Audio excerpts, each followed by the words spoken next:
Shu tosh bitta buyrakni boshini yedi. Tak, o'rtoqlar, bugungi operatsiyamizda qurib qolgan, ikkilamchi qurib qolgan buyrakni olib tashlash amaliyotini bajaryapmiz. Buyrak butun tekshirishlar asosida qurib qolganligi tasdiqlangan. Nega olib tashlashga jazm qildik?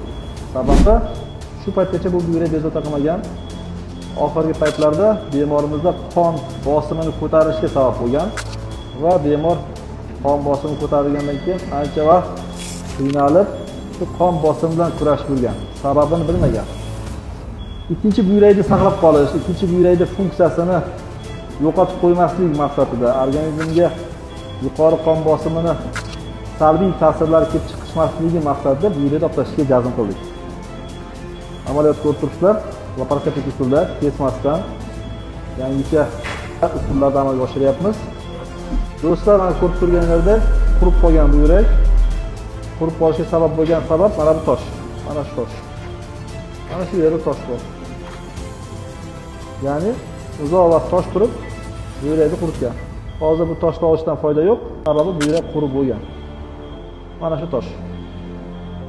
Shu tosh bitta buyrakni boshini yedi. Mana qurib qolgan buyrak. Buyrak drabli, kichkinagina qurib bo'lgan. Sog'liqlarga befarq bo'lmaydi o'rtoqlar. Qurish darajasiga olib keldi ustoz. Hammaga rahmat.